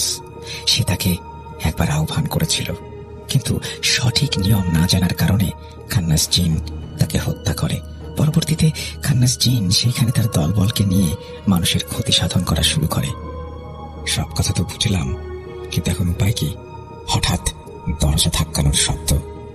হুজুর, দরজা খুলুন, আমার মেয়েকে বাঁচান, তাকে নিয়ে গিয়েছে। আমি দৌড়ে গিয়ে দরজা খুলি। আরে সুমির মা, তুমি? কি হয়েছে? এত রাতে তুমি এখানে? হুজুর, আমার মেয়েকে নিয়ে গেছে ওই রাস্তায়, তাকে আটকাতে পারলাম না, কিছু করুন। কিন্তু কে নিয়ে গিয়েছে? সুমির মার চেঁচামেচিতে গ্রামের লোক সবাই জড়ো হয়ে গেল। তারপর খোঁজা শুরু হলো সুমিকে। ওই রাস্তায় মানুষজন যেতে ভয় করলেও সকলে যায়। তারপর আমরা দেখতে পাই সুমি ওই গাছের নিচে মৃত অবস্থায় পড়ে রয়েছে। তার অবস্থাও আগের লোকজনদের মতোই, কিন্তু সুমির দেহ পাওয়া গেলেও তার মাথা পাওয়া যায় গাছটার উপরে। তার চেহারায় একটি চোখ ছিল না, একটি কান অর্ধেক খাওয়া ছিল। এইসব আমি সহ্য করতে না পেরে আর 7 জন জিনকে নিয়ে পরের দিন আবার আলোচনায় বসি।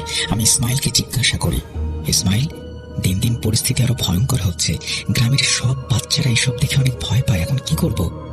ইসমাইল কিছুক্ষণ চুপ থেকে বলল, হুজুর, এর সমাধান আমার মাথায় ধরছে না। আমি আগে কখনো খান্নাস জিনের সাথে লড়াই করিনি, এই সম্পর্কে আমার অভিজ্ঞতা কম। হামজা বলে উঠল, হুজুর, একজন আছে যে এই সমস্যার সমাধান করতে পারবে। ইসমাইল বলল, কে? 7 মায়ের বাদশাহ।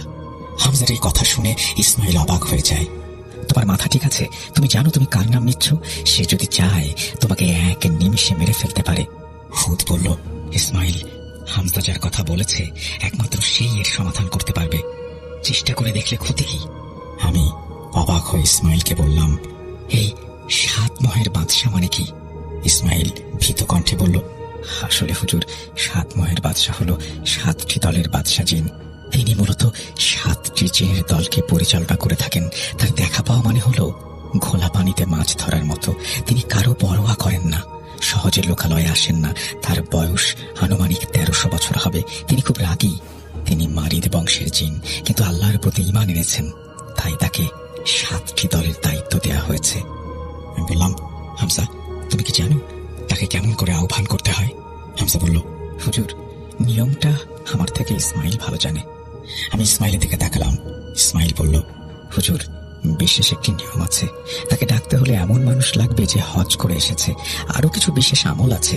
পূর্ণিমার রাতে 70 বার সূরা জিন পড়ে আমল করতে হবে। সে মিষ্টি খেতে পছন্দ করে, তাই তারও ব্যবস্থা করতে হবে।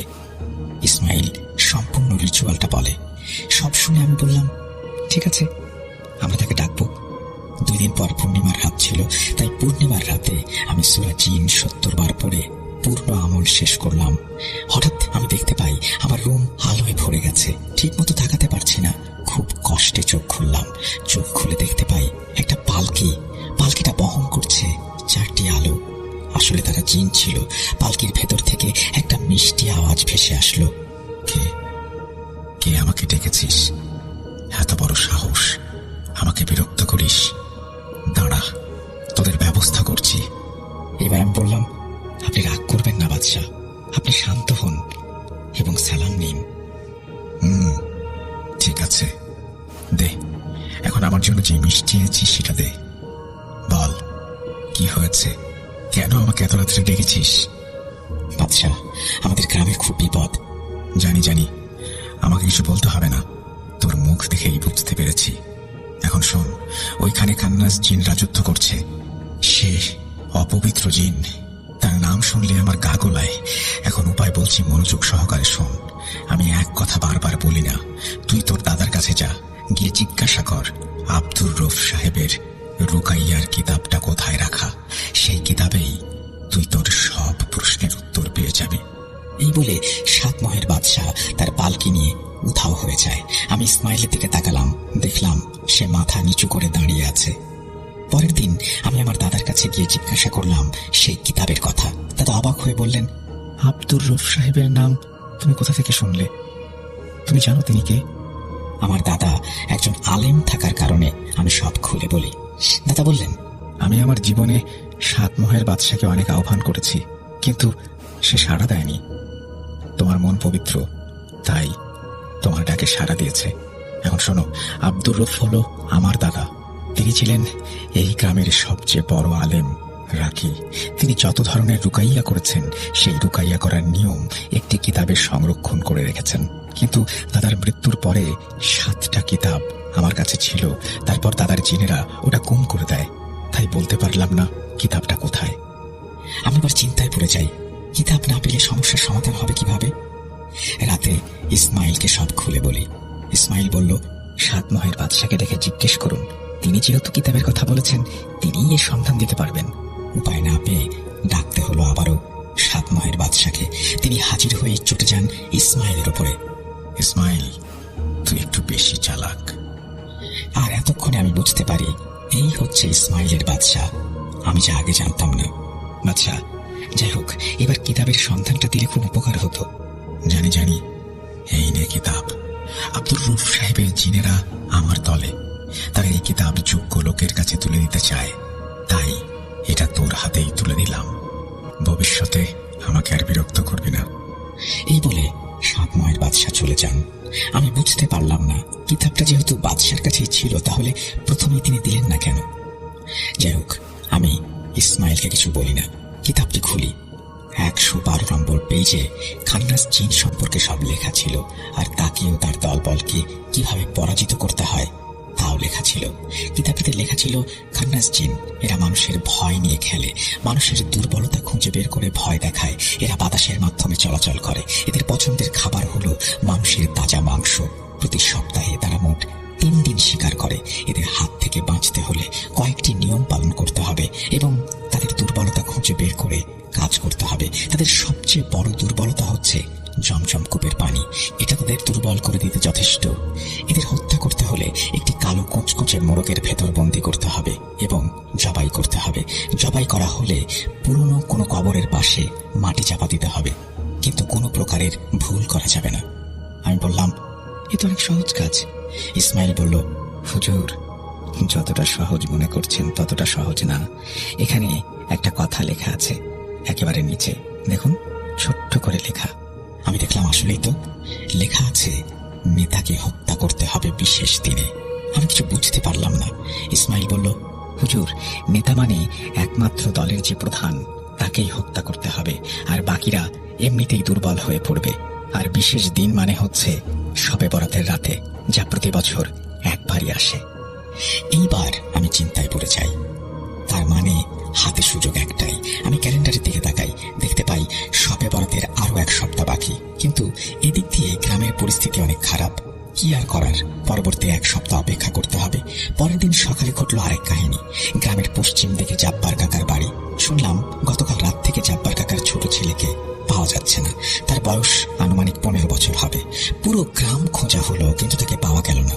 2 দিন পর তাকে সেই তেঁতুল গাছের নিচে মৃত অবস্থায় পাওয়া যায়। মৃত্যুটা ঠিক একই রকম ভাবে হয়েছে। খোঁজ নিয়ে জানতে পারি বন্ধুদের সাথে বাজি ধরে অতিরিক্ত সাহস দেখিয়ে সে ওই রাস্তায় গিয়েছিল। ফলে খান্নাস জিন তাকে স্বীকার করেছে। দিন যেন কাটছিলই না। অবশেষে 5 দিন কেটে গেল। এই 5 দিনে 2টি বাচ্চা তাদের প্রাণ হারালো। শবে বরাতের রাত, পবিত্র রাত। এই দিনে জিনেদের ক্ষমতা কমে যায়, কারণ আল্লাহ নিজে প্রথম আসমানে অবতরণ করেন। ফলে আমাদের জন্য কাজটা একটু সহজ হয়ে যায়। অবশেষে সেই রাত চলে আসে। আমি গ্রামবাসীদের আগেই বলে রেখেছিলাম আজ রাতে যেন কেউ ঘর থেকে বের না হয়। আমরা রওনা দেই সেই রাস্তার উদ্দেশ্যে, আমিও আমার 7 জিন। রাস্তায় পৌঁছাতেই চোখের সামনে দিয়ে একটি ঘোড়া উড়ে যায়। এটা আমি কি দেখছি? ইসমাইল বলল, হুজুর, ভয় পাবেন না, এটা খান্নাস জিনের কাজ, আপনি শান্ত হন। আমি আয়াতুল কুরসি পড়া শুরু করি। এরপর মনে হলো পেছন থেকে কেউ আমার বাম কাঁধে হাত রাখলো। আমি পেছনে ফিরে যা দেখলাম তা আমি কল্পনাতেও দেখতে চাই না। আমি দেখি 4 চোখ বিশিষ্ট একটি প্রাণী, তার মুখ থেকে মাংস গলে পড়ছে। ইসমাইল আমাকে টান দিয়ে সামনের দিকে নিয়ে যায়। হুজুর, আপনার কি মাথা খারাপ? জানেন না এইসব কাজে বের হলে পেছনে তাকানো নিষেধ? আমার কলিজায় আর পানি নেই। আমি তখন নতুন নতুন লুকাইয়ার কাজ শুরু করেছি, এত অভিজ্ঞ নই। ইসমাইল কিছু একটা পড়ে আমাকে ফোঁ দিতেই আমি স্বাভাবিক হয়ে যাই। আর যেই জায়গায় ছিলাম ওইখান থেকে 10 মিনিট হাঁটলেই তেঁতুল গাছটার সামনে পৌঁছাবো। আদনানের হাতে কালো একটা মোরগ ছিল। কিছুটা এগিয়ে যেতেই মনে হলো কেউ আমার পিঠে হাত রাখলো। এইবার আমি পেছনে তাকানোর সাহস পেলাম না। আর একটু এগোতেই দেখতে পাই কি যেন আমার দিকে আসছে। একটু কাছে যেতেই দেখতে পাই মানুষ আকৃতির কিছু একটা, তার মাথা থেকে রক্ত গড়িয়ে পড়ছে। একটি কাক ঠুকরিয়ে ঠুকরিয়ে খাচ্ছে। এসব দেখার চেয়ে আমার যেন মৃত্যুই ভালো। হঠাৎ হামজা আমার কানে কানে বলল, হুজুর সূরা জিন পড়ুন, সব ঠিক হয়ে যাবে। কিন্তু ওই মুহূর্তে কোনো সূরাই আমার মনে আসছিল না। এবার আমি ভয়ে ভয়ে চোখ খুলি, দেখতে পাই অবয়বটা আর নেই। ইসমাইল বলল, হুজুর আর দেরি করবেন না, তাড়াতাড়ি হাঁটা শুরু করুন। এইবার আমি আমার চলার গতি বাড়িয়ে দেই। হাঁটতে হাঁটতে মনে হচ্ছিল কেউ আমার পেছন থেকে নাম ধরে ডাকছে। সামনে একটু পর পর কালো কুচকুচে বেড়াল যাচ্ছে। আমি তেঁতুল গাছটি থেকে মাত্র 10 হাত দূরে আমি দেখতে পাই একটা কালো অবয়ব গাছটির মাথায় বসে রয়েছে। আমাকে দেখে সে হাসছে, চোখের পলকে সে নিচে নেমে আসে আর নারী পুরুষ মিশ্রিত কণ্ঠে বলে, সাহসের প্রশংসা করতে হয়। আমার কাছে নিজেই চলে আসলি বলির পাঠা হওয়ার জন্য। আজ আমি তোর অস্তিত্ব মুছে ফেলতে এসেছি। এই বলে আমি আমার পকেটে থাকা জমজমের পানি বের করে তার শরীরে ছুঁড়ে মারি। সে চিৎকার করতে থাকে। তারপর আমি আমার 7 জিন বিশেষ আয়াত পড়তে শুরু করি। ওই দিক দিয়ে আকাশ যেন ঘন মেঘে ছেয়ে গেছে। বজ্রপাত শুরু হয়ে গেছে। মনে হচ্ছিল গ্রামের দিক থেকে শত শত কালো অবয়ব আমাদের দিকে আসছে। হঠাৎ তেঁতুল গাছের একটি ডাল ভেঙে পড়ে। একটুর জন্য আমার মাথায় পড়েনি। আমি আয়াতের শব্দ আরো বাড়িয়ে দিই। ভয়ে আমার পা কাঁপছে। অবয়বটা তার রং বদলাতে শুরু করেছে। আর দেরি না, তাকে খুব কষ্টে মোড়কের মধ্যে বন্দী করে ফেলি। মোরগটি জীবিত থাকা অবস্থায় তার মুখ থেকে রক্ত গড়িয়ে পড়ছে। আপনার মোরগটিকে নিচে রাখলো। আমি ছুরি চালাতে যাব, ঠিক সেই মুহূর্তে মোরগটা দৌড় দিল। ইসমাইল মোরগের পেছনে ছুটতে শুরু করলো। কোনো উপায় না পেয়ে মোরগের পেছন দিকে তাক করে ছুরিটি ছুঁড়ে মারল। মোরগটি মৃত্যুবরণ করলো, কিন্তু যেভাবে জবাই করার কথা ছিল সেটা হলো না। আমি আর দেরি না করে মোরগটি নিয়ে কবরস্থানের দিকে দৌড় দিলাম। এইবার একটি কবর দেখলাম যা প্রায় ভেঙে গিয়েছিল। আমি মোরগটিকে পাশে রেখে মাটি খুঁড়তে শুরু করলাম। এখানে একটি ভয়ঙ্কর ঘটনা ঘটল। আমি সেই ঘটনাটি সহ্য করতে পারলাম না। হঠাৎ একটি আলোর ঝলকানি। দেখতে পাই 7 মহের বাদশা। সে মোরগটার গলা চেপে আমার খোঁড়া গর্তের মধ্যে পুঁতে দেয়। 7 মহের বাদশা বলল, এখন যা, গিয়ে নামাজ পড়, রাতে তোর সাথে কথা বলবো। বাদশার পেছনে আমার 7 জিন দাঁড়িয়েছিল। ফজরের নামাজ শেষে গ্রামে একটু হাঁটাহাঁটি করছিলাম। হঠাৎ দেখি সকলে ওই রাস্তার দিকে দৌড়ে যাচ্ছে। কিছু না ভেবে আমিও তাদের পেছন পেছন যাই। গিয়ে দেখতে পাই সেই তেঁতুল গাছটি ভেঙে পড়েছে আর গাছটির আশেপাশে 17টি কালো বেড়াল, 3টি কাক মৃত অবস্থায় পড়ে আছে। পাশে আমার ছুরিটি রয়েছে। আমি ইসমাইলের দিকে তাকালাম। সে কানে কানে বলল, 7 মহের বাদশার জন্য অপেক্ষা করুন, সব জানতে পারবেন। রাত আনুমানিক 12টার দিকে বাদশা আসেন। এসেই বললেন, আমি জানতাম খান্নাস জিনকে তোরা এত সহজে শেষ করতে পারবি না, কারণ তোর 7 জিন এতটাই উচ্চ জাতের জিন নয়। খান্নাস জিনদের সাথে লড়াই করতে হলে ক্ষমতাশালী ও উচ্চ জাতের জিন লাগে। তাই ভাবলাম গ্রামবাসীদের জন্য হলেও আমি সমস্যাটার সমাধান করব। এই বলে বাদশাহ চলে যান। আমি হতবাক হয়ে আমার 7 জিনের দিকে তাকিয়ে থাকি। পরবর্তীতে গ্রামবাসীদের জানিয়ে দেই ওই রাস্তা এখন বিপদমুক্ত। এই বলে জুনায়েদ হুজুর থামলেন, দীর্ঘ একটা নিঃশ্বাস নিলেন আর বললেন, ওই দিনের ঘটনাই আমাকে সবচেয়ে বেশি ভয় পাইয়ে দিয়েছিল। তো রাসেল ভাই, এই ছিল ঘটনা। আশা করি আপনার প্রিয় শ্রোতারা পছন্দ করবেন। আর ভালো না লাগলে আমি আন্তরিকভাবে দুঃখিত আপনাদের সময় নষ্ট করার জন্য। আপনারা সবাই জানেন যে আমাদেরকে যিনি ঘটনা পাঠান তিনি সবসময় জুনায়েদ হুজুরের ঘটনা পাঠান, এবং তিনি আজকেও একটি ঘটনা পাঠিয়েছেন। ঘটনাটি কেমন লাগলো বলবেন, কারণ আমি আসলে এরকম মানুষের কাছ থেকে, যারা আসলে এই কাজ করেন, সরাসরি তাদের কাছ থেকে যখন ঘটনা পাই তখন খুবই উৎসাহ বোধ করি। এই ঘটনার মধ্যে অনেক কিছুই আছে যেগুলো আমারও বুঝতে সমস্যা হয়েছে। আপনাদের মনেও কোনো প্রশ্ন থাকতে পারে, আর সেই প্রশ্ন থাকলে তার উত্তর নিশ্চয়ই যিনি ঘটনা পাঠিয়েছেন তিনিই দিতে পারবেন। তাকে আপনারা চাইলে আমরা লাইভে নিয়ে আসবো, আপনারা সেখানে প্রশ্ন করতে পারেন। আমি চলে যাব আমাদের পরবর্তী ঘটনায়।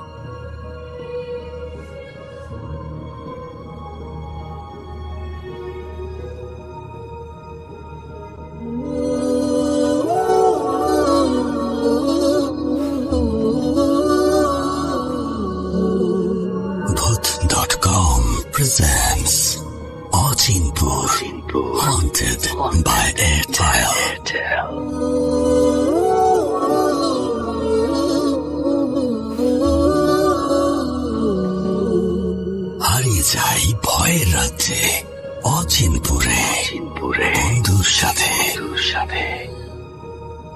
Welcome back. আপনাদের সবাইকে স্বাগত জানাচ্ছি আমি রাসেল। আশা করছি আপনারা সবাই ভালো আছেন এবং ভালোর দলে আছেন। আমিও ভালো আছি আর ভালোর দলে আছি। যেভাবে লেখা আছে আমি সেভাবেই শুরু করছি আজকের এই ঘটনাটি। আসসালামু আলাইকুম রাসেল ভাই ও প্রিয় শ্রোতা, আমি মোহাম্মদ সিফাত আলম চট্টগ্রাম বিভাগ থেকে লিখছি। আজকের ঘটনাটি আমাদের এক প্রবাসী আঙ্কেলের। ঘটনাটি তখনকার, যখন তিনি তার আরব বংশোদ্ভূত স্ত্রীকে নিয়ে কাতারে থাকতেন। তাদের সাজানো গোছানো সুখের সংসার এক নিমেষেই তছনছ হয়ে যায় এক অচেনা মেয়ের আগমনে। কে ছিল সেই মেয়ে? কেনই বা তার নজর পড়েছিল আঙ্কেলের স্ত্রীর ওপর? এটি কেবল একটি আশিক জিনের ঘটনা নয়, এটি এমন এক লড়াইয়ের গল্প যেখানে ভালোবাসার মানুষকে বাঁচাতে গিয়ে এমন এক মূল্য দিতে হয়েছিল যা ছিল কল্পনার বাইরে।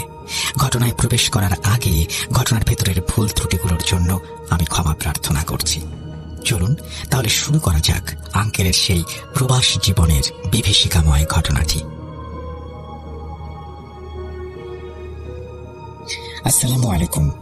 আমি তখন কাতারে থাকতাম। আমার বিয়ে হয়েছিল এক আরব বংশোদ্ভূত মেয়ের সাথে, যে ছিল এক কথায় অসাধারণ সুন্দরী। আমার স্ত্রীর আরও একটা বিশেষ গুণও ছিল, তার ইংরেজিতে বেশ দক্ষতা ছিল। সেই সময়ে আরবের মানুষরা সাধারণত ইংরেজি ভাষার প্রতি তেমন একটা আগ্রহ দেখাতো না। দুর্ভাগ্যবশত তখন পর্যন্ত আমাদের কোনো সন্তান ছিল না। আমার দিন কাটত কাজে, তারপর নিজের ব্যবসা আর বাড়ির কিছু কাজকর্মে। একদিন আমার বস তার মেয়ের কথা বললেন, জানালেন সে ইংরেজি শিখতে চায়। আমি তাকে বললাম আমার স্ত্রী এই ভাষায় বেশ পারদর্শী, আর আমার ব্যস্ততার কারণে সে বাড়িতেই একা একা থাকে, একাকিত্বে ভোগে। আপনি যদি চান তাহলে সে আপনার মেয়েকে পড়াতে পারে। এই কথা শুনে আমার বস খুব খুশি হলেন, আর এভাবেই তার 10 বছর বয়সী মেয়েটি আমাদের বাড়িতে আসতে শুরু করলো। আমার স্ত্রীও একটা সুন্দর ব্যস্ততা খুঁজে পেল। কিছুদিন পর ওই মেয়েটির সূত্র ধরে আরো কিছু ছেলে মেয়ে আমাদের বাড়িতে পড়তে আসতে শুরু করলো। এভাবে আমার স্ত্রীর সন্ধ্যার সময়গুলো বেশ আনন্দ আর কাজের মধ্যে দিয়ে কাটতে লাগলো। সেও খুব খুশি থাকতো। কিন্তু কিছুদিন ধরেই আমার স্ত্রী আমাকে একটা অদ্ভুত সমস্যার কথা বলছিল। সে বলছিল যখন সে সন্ধ্যায় বাচ্চাদের পড়ায় তখন সব ঠিকঠাক থাকে, কিন্তু মাগরিবের নামাজের সময় হলেই দরজায় কেউ যেন টোকা দেয়। দরজাটা কেঁপে ওঠে। যখন সে দরজা খোলে তখন দেখে প্রায় 12-13 বছর বয়সী একটি মেয়ে দরজায় দাঁড়িয়ে আছে। মেয়েটি সাধারণ বাচ্চাদের থেকে অনেকটাই আলাদা। তার গায়ের রং ছিল বেশ চাপা, চোখগুলো ছিল অস্বাভাবিক বড় বড় আর টানা টানা। তবে সবচেয়ে অদ্ভুত আর ভয়ের ব্যাপার ছিল তার ভ্রুজোড়া। ঘন কালো ভ্রু দুটো একসাথে মিশে গিয়ে তার চেহারায় এমন এক ভয়ঙ্কর ছাপ তৈরি করেছিল যা ভাষায় প্রকাশ করার মতো না। তাকে দেখলেই আমার স্ত্রীর ভেতরটা কেমন যেন হিম হয়ে যেত। সে যখনই দরজা খুলত মেয়েটি তার দিকে তাকিয়ে একটা রহস্যময় মুচকি হাসি দিত। আমার স্ত্রী জিজ্ঞেস করত, তুমি কে? কি চাও? কোথা থেকে এসেছ? এই প্রশ্নের উত্তরে মেয়েটি বলতো, আপনি তো অন্য বাচ্চাদের পড়ান, আমাকে পড়াবেন না? তার গলার স্বর ছিল খুব ধীর, কিন্তু আওয়াজটা ছিল অস্বাভাবিক রকমের ভারী আর গম্ভীর। সেই কণ্ঠস্বর কোনোভাবেই একটা অল্প বয়সী মেয়ের হতে পারে না। আমার স্ত্রী দ্বিধায় পড়ে যেত, কি বলবে বুঝতে পারত না। সে বলতো, দেখো, এভাবে তো আমি তোমাকে পড়াতে পারি না, তুমি তোমার বাবা মাকে বা কোনো অভিভাবককে নিয়ে এসো, আমি তাদের সাথে কথা বলবো। কিন্তু মেয়েটি নাছোড়বান্দা। বেশ কিছুদিন ধরে সে প্রতিনিয়ত আসছিল আর একই কথা বলছিল যে সে পড়তে চায়। আমার স্ত্রী পড়ানোর সময় তার এই প্রতিদিনের আশাতে বিরক্ত বোধ করতে শুরু করলো। একদিন মেয়েটি আবার এলে আমার স্ত্রী বেশ কঠোর গলায় তাকে বলল, যতক্ষণ পর্যন্ত আমি জানতে না পারছি তুমি কে, কোথা থেকে এসেছো, তোমার বাবা মাকে, ততক্ষণ পর্যন্ত তোমাকে পড়ানো সম্ভব না। আর দয়া করে এভাবে প্রতিদিন এসে বিরক্ত করবে না। এই কথা শুনে মেয়েটি হাসলো। সেই হাসিটা ছিল আরো অদ্ভুত আর শীতল। সে বলল, আমি তো আপনাকে খুব পছন্দ করি, আপনার মুখটা এত মায়াবী, চোখ ফেরানো যায় না। আমাকে শুধু অন্য বাচ্চাদের সাথে বসতে দিন, ওরা পড়বে আর আমি আপনাকে দেখব। কথাটা শোনার সাথে সাথে আমার স্ত্রীর সারা শরীরে যেন একটা শীতল স্রোত বয়ে গেল। মেয়েটির এই কথাটা তার মনে তীব্র ভয় ধরিয়ে দিল। সাথে সাথে দরজাটা বন্ধ করে দিল। পরে আমাকে সব খুলে বলল, তুমি একবার গার্ডকে জিজ্ঞেস করবে এই মেয়েটা কে, প্রতিদিন আমার দরজায় এসে দাঁড়ায়। ওকে দেখলে আমার কেমন যেন একটা অদ্ভুত অনুভূতি হয়। ও মোটেই সাধারণ বাচ্চাদের মতো নয়। ওর চাহনি, ওর কথাবার্তা সবকিছুই কেমন রহস্যময়। তার কথায় আমি আমাদের অ্যাপার্টমেন্টের গার্ডের সাথে দেখা করলাম। গার্ড আমার সব কথা শুনে অবাক হয়ে বলল, স্যার, আপনি যেরকম মেয়ের বর্ণনা দিচ্ছেন, এরকম কোনো মেয়ে বাচ্চা তো এই অ্যাপার্টমেন্টের ভেতরে কখনো ঢোকেনি। আর আমি তো গেটেই সারাক্ষণ থাকি, এমন কাউকে দেখিনি। তবুও আমি তাকে মেয়েটির বর্ণনা দিয়ে একটু খেয়াল রাখতে বললাম, আর আমার স্ত্রীকে বললাম যদিও আবার আসে তাহলে সাথে সাথে গার্ডকে ফোন করবে। এই ঘটনার পর 3 দিন কেটে গেল। আমার স্ত্রী জানালো যে ওই 3 দিন মেয়েটিকে আর দেখা যায়নি। আমি কিছুটা নিশ্চিন্ত হলাম। এটা ছিল 4র্থ দিনের ঘটনা। তখন দুপুরবেলা আমি লাঞ্চের বিরতিতে অফিস থেকে বাড়িতে ফোন করলাম। ফোন বেজেই যাচ্ছিল, কিন্তু কেউ ধরল না। আমি 2-3 মিনিট বিরতি দিয়ে আবার ফোন করলাম, কিন্তু আবারও কোনো উত্তর পেলাম না। এভাবে আমি প্রায় 10-15 মিনিট ধরে একটানা ফোন করে যাচ্ছিলাম, কিন্তু অপর প্রান্ত থেকে কোনো সাড়া শব্দ না পেয়ে আমি ভীষণ চিন্তায় পড়ে গেলাম। এমনটা তো আগে কখনো হয়নি। জানি না কেন হঠাৎ করে আমার মনটা অজানা আশঙ্কায় ছেয়ে গেল। আমি দ্রুত আমার পাশের ফ্ল্যাটের প্রতিবেশীকে ফোন করে অনুরোধ করলাম, ভাই, একটু কষ্ট করে আমার ফ্ল্যাটে গিয়ে দেখবেন, আমার স্ত্রী ফোন ধরছে না কেন। আমার অনুরোধে আমার ঘরে এসে আমার সেই প্রতিবেশী দরজায় টোকা দিল। বেশ কয়েকবার কলিং বেল বাজালো, কিন্তু ভেতর থেকে কোনো সাড়া শব্দ এলো না। তারা আমাকে ফোন করে জানালো, ভাই, আপনার ঘরের দরজাটা তো ভেতর থেকে বন্ধ, কোনো আওয়াজও আসছে না। এই কথা শোনার পর আমার মাথায় আকাশ ভেঙে পড়ল। আমি দ্রুত গাড়ি চালিয়ে অ্যাপার্টমেন্টে পৌঁছালাম। আমার কাছে একটা ডুপ্লিকেট চাবি ছিল। আমি সেই চাবি দিয়ে দরজা খুলতেই দেখলাম লাউঞ্জের মেঝেতে আমার স্ত্রী অচেতন অবস্থায় পড়ে আছে। এই দৃশ্য দেখে আমার হাত পা ঠান্ডা হয়ে গেল। আমি ভয়ে চিৎকার করে উঠলাম। তাকে জ্ঞান ফেরানোর জন্য আপ্রাণ চেষ্টা করতে লাগলাম। ততক্ষণে প্রতিবেশীরাও ছুটে এসে ভিড় করেছে। আমরা তড়িঘড়ি করে অ্যাম্বুলেন্স ডাকলাম। অনেক কষ্টে তাকে হাসপাতালে নিয়ে পৌঁছালাম। কিছুক্ষণ পর আমার স্ত্রীর জ্ঞান ফিরল, কিন্তু জ্ঞান ফেরার পরেও সে স্বাভাবিক ছিল না। সে অদ্ভুত ভয় পাওয়া চোখে সামনের একটা খালি চেয়ারের দিকে এক দৃষ্টিতে তাকিয়েছিল। তার চোখে ছিল চরম আতঙ্ক, পুরো শরীর ঘামে ভিজে একাকার, আর মুখটা ভয়ে ফ্যাকাশে হয়ে গিয়েছিল। আমি তার এই অবস্থা দেখে জিজ্ঞেস করলাম, কি হয়েছে তোমার? তুমি এভাবে অজ্ঞান হয়ে গিয়েছিলে কেন? কিন্তু মনে হচ্ছিল তার ঠোঁট দুটো যেন কেউ সেলাই করে দিয়েছে। সে কিছু বলতে চাইছিল, কিন্তু মুখ দিয়ে কোনো শব্দ বেরোচ্ছিল না। কিছুক্ষণ পর সে ভাঙা ভাঙা গলায় ভয় আর আতঙ্কে যা বলল তা শুনে আমার রক্ত জমে গেল। সে বলল, তোমার কি ওই মেয়েটার কথা মনে আছে যে আমাদের দরজায় আসতো? আমি বললাম, হ্যাঁ মনে আছে। কি হয়েছে ওর? সে কাঁপতে কাঁপতে বলল, আজ তুমি অফিসে যাওয়ার পর থেকে আমার মনে হচ্ছিল কেউ আমার দিকে নজর রাখছে। মনে হচ্ছিল কেউ একজন একেবারে আমার কাছাকাছি আছে।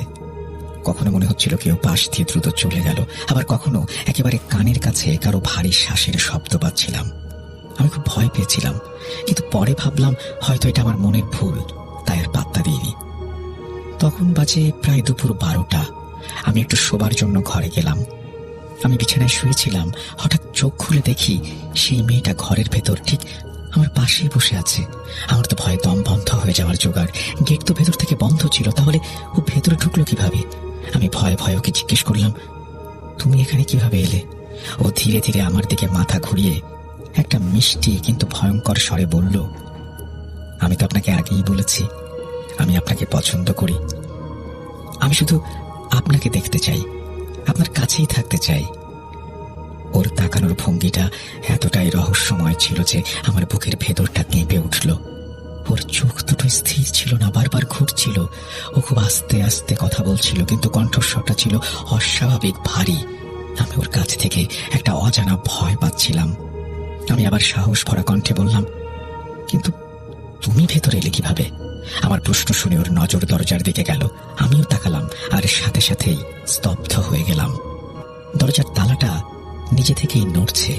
তখন সেই মেয়েটা আমার ভয় আর আতঙ্ক বুঝতে পেরে আমার আরো কাছে এসে বলল, দরজা বন্ধ, দরজা আমাদের মতো সত্তার জন্য কোনো বাধা নয়। এক পাশ থেকে আর এক পাশে যাওয়াটা আমাদের জন্য শ্বাস নেওয়ার মতোই সহজ। আমি আপনাকে বলেছিলাম আমাকে পড়াতে, কিন্তু আপনি আমার কথা শুনেননি, তাই এখন আমাকেই আপনার কাছে আসতে হলো। এখন থেকে আমি আর কোথাও যাব না, এটাই আমার নতুন ঠিকানা। আমি সবসময় আপনার সাথেই থাকবো, আপনার সাথেই। আমি তখন জিজ্ঞেস করলাম, তুমি কে আসলে? সে একটা বিচিত্র হাসি দিয়ে বলল, দেখতে চাও আমি কে? আমি চুপ করে দাঁড়িয়ে শুধু তাকে দেখছিলাম। হঠাৎ মেয়েটা 2-3 বার শরীর ঝাঁকুনি দিল। তারপর সে একটা ছোট্ট মেয়ের শরীর থেকে লম্বা বিশাল দেহী ভয়ঙ্কর এক নারীতে পরিণত হলো। তার কুঁচকুঁচে লম্বা চুলগুলো মুখের চারপাশে ছড়ানো ছিল, মুখটা ছিল অর্ধেক পোড়া। তার চেহারা এতটাই ভয়ঙ্কর ছিল যে আমি আর নিজেকে নিয়ন্ত্রণে রাখতে পারিনি। জ্ঞান হারানোর আগে শুধু তার বীভৎস রূপটাই আমার চোখে ভাসছিল। তারপর আর কিছু মনে নেই। এই কথাগুলো বলতে বলতে আমার স্ত্রী ভয়ে আবার সামনের খালি চেয়ারটার দিকে তাকালো আর বলল, ও এখনো এখানেই আছে, ওই তো সামনে চেয়ারে বসে আছে, ওর চোখ দুটো আমার দিকে তাকিয়ে আছে। এই কথা শুনে আমার মনে হলো যেন আমার শরীর থেকে আত্মাটা বেরিয়ে গেল। আমি কিছুই দেখতে পাচ্ছিলাম না, কিন্তু আমার স্ত্রীর অবস্থা ক্রমশ খারাপের দিকে যাচ্ছিল। সে বলতে লাগলো, কখনো ওই সত্তাটা তার পাশে বসে চুলে আঙুল বুলিয়ে দেয়, আবার কখনো শক্ত করে তার হাত ধরে রাখে। আর এখন তো সে আসলে রূপটাও দেখে ফেলেছে। এই ঘটনার পর থেকে আমার স্ত্রী খাওয়া দাওয়া রান্না করা সবকিছু বন্ধ করে দিল। ডাক্তাররা বলছিলেন এটা মানসিক উদ্বেগের কারণে হচ্ছে। তারা ওষুধও দিচ্ছিলেন, কিন্তু কিছুতেই কোনো পরিবর্তন আসছিল না। আমি বুঝতে পারছিলাম না কি করব। বাড়ি সামলাবো, নিজের ব্যবসা দেখবো, নাকি অফিস করব। আমার স্ত্রীর অবস্থা এমন হলো যে সে পুরোপুরি বিছানায় পড়ে গেল। দিন দিন তার শরীর শুকিয়ে যাচ্ছিল, হাঁটাচলা করার শক্তিটুকুও ছিল না। চেহারার সেই লাবণ্য হারিয়ে গিয়ে চোখের নিচে গভীর গর্ত তৈরি হয়েছিল।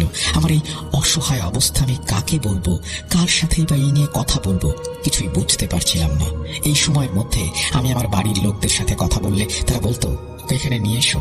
আবার ওর বাড়ির লোকেরা ওকে আরবে নিয়ে যেতে বলতো, কিন্তু আমি ওকে কোথাও নিয়ে যাওয়ার মতো অবস্থায় ছিলাম না। অনেক খোঁজাখুঁজির পর আমি এমন একজনের সন্ধান পেলাম যিনি কাতারে থাকতেন এবং জিনের আসর ছাড়ানোর কাজ করতেন। আমি তৎক্ষণাৎ তার বাড়িতে গিয়ে দেখা করলাম। তিনি আমার স্ত্রীকে দেখে বললেন, এর ওপর একটা জিনের আসর পড়েছে, আর সেই জিনটা ওর সাথেই আছে। কিন্তু সমস্যা হলো জিনটা সাধারণ জিন নয়, ওর ক্ষমতা অনেক বেশি।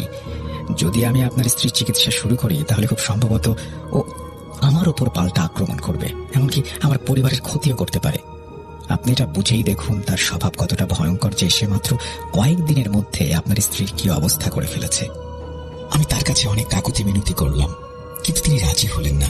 আশ্চর্যের বিষয় হলো সেই চিন্তা সবসময় আমার স্ত্রীর সঙ্গে থাকলেও আমার সামনে কখনো প্রকাশ পায়নি। সে আমার বাড়ির সমস্ত কাজে বাধা সৃষ্টি করছিল, সবকিছু নষ্ট করে দিচ্ছিল।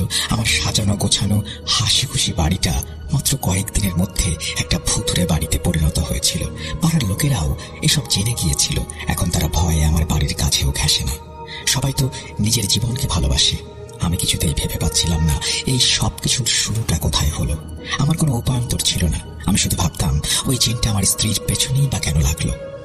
আমি নিজে থেকে যতটুকু দোয়া-দরুদ জানতাম পড়তাম আর ওর উপর ফু দিতাম। তাতে মাঝে মাঝে ও চোখ খুলতো, 2-1টা কথা বলতো, কিন্তু তারপর আবার আগের মতোই হয়ে যেত। আমি মসজিদের মুয়াজ্জিন, কোরআন পড়ান এমন কারি সাহেব কাউকে বাদ দেইনি।